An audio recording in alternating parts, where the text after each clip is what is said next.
President Emmerson Mnangagwa's desperate quest to stop Nelson Chamisa from contesting elections under the MDC Alliance banner betrays the ZANU PF strongman's lack of confidence in his ability to win another mandate in 2023.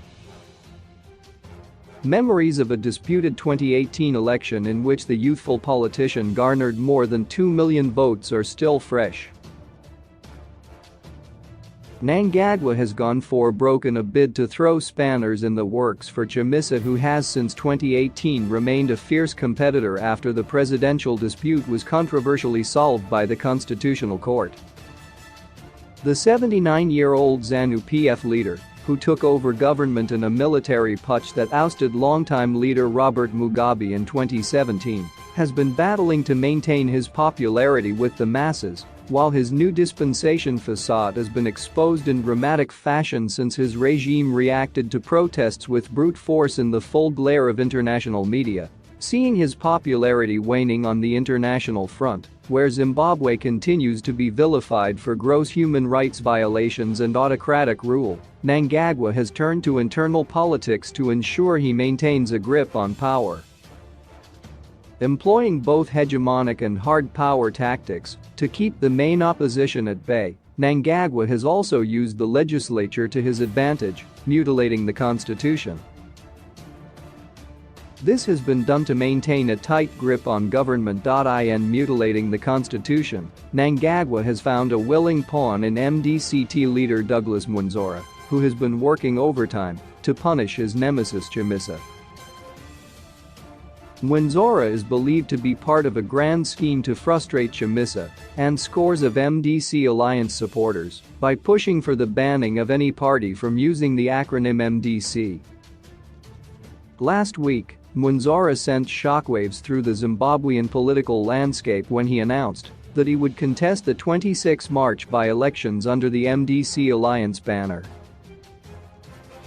The unexpected announcement has stoked debate on the need for Chamisa to rebrand ahead of the by-elections and the 2023 general elections. Chamisa faces three difficult options: to contest as MDC Alliance and clash in the process with the MDCT, which has announced it will field candidates under the same name amid their continued cutthroat wrangling, change name and rebrand, or boycott the elections. All these options have grave political costs and potentially devastating consequences, but the first one carries the day.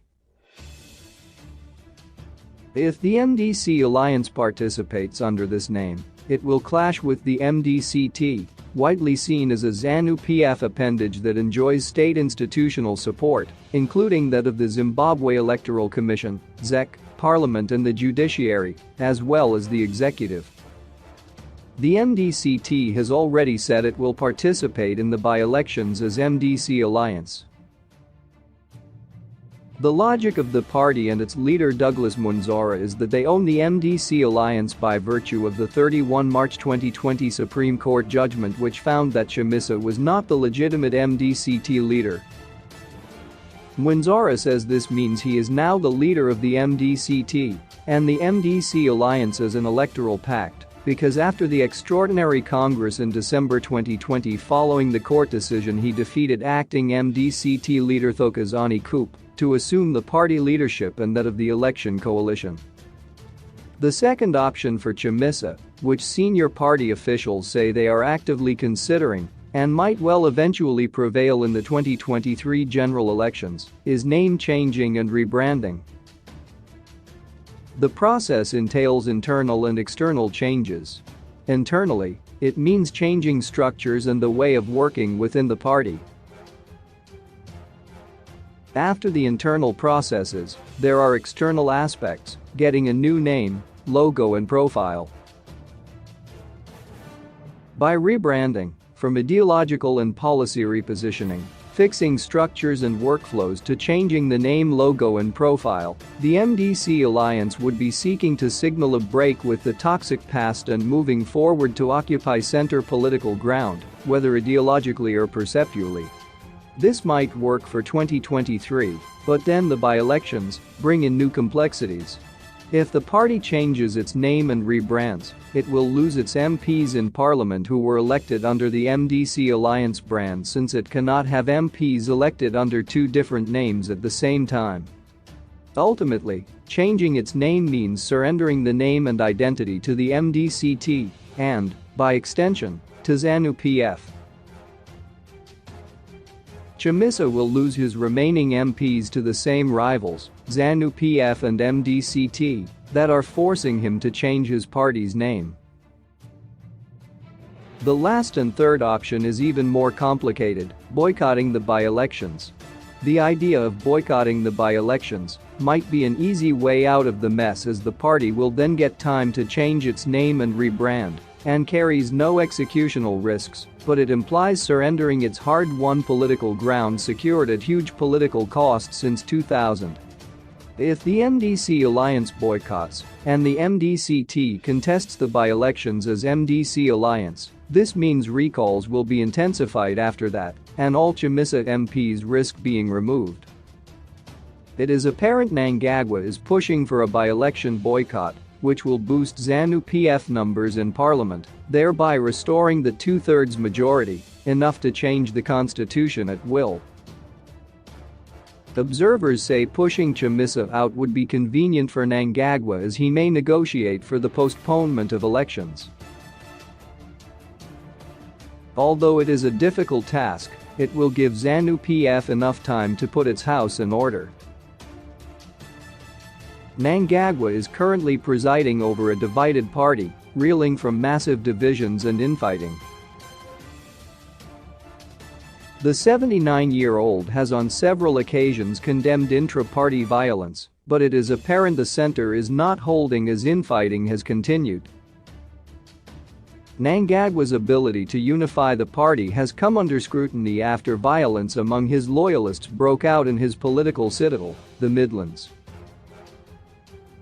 Last week, he moved to fire State Security Minister Owen Mudheng for fanning violence in the party's provincial polls. This has put Mnangagwa's pedigree in the spotlight, with observers saying he could lose the 2023 presidential polls if the party enters into the election in this state. His popularity in ZANU PF has also waned over the years, with many party cadres disgruntled. Revelations that the party elders were looking to derail his coup project by reversing his appointment as party president, while another case by Sibath Mwonzora has also brought into sharp focus how Mnangagwa ascended into power. Observers say the move to frustrate Chamisa is part of an elaborate plot involving ZANU PF, the judiciary, police, intelligence and the army. The tacit collusion between MDCT and the state is also played out in parliament, when several MDCT senators voted in favor of Constitutional Amendment No. 1 and No. 2, which mutilates the 2013 Constitution, largely considered a progressive charter. Since losing the MDC Alliance's Secretary-General's post in 2019 at the party Congress, Mwonzora has been accused of being vindictive against Chamisa. Whatever steps Chamisa will take before 2023, it will have a bearing on his legacy and the party going forward. To change or not to change? The name remains the question. Political analyst Stephen Chan said Mwonzora had taken advantage of Chamisa's failure to ensure flexibility in leading the MDC alliance. He said Chamisa should rebrand the party to escape the current machinations against his political career and the existence of the MDC.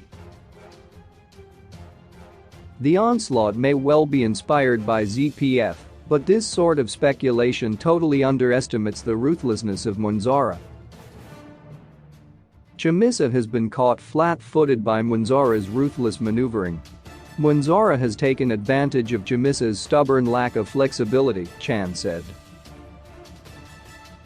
Chamisa should have rebranded his party some time ago, and he should be decisive even at this late stage and do so. Insofar as Chamisa's best chances in 2023 involve doing well in the presidential elections, he should tie the rebranded party to his advantage in name recognition.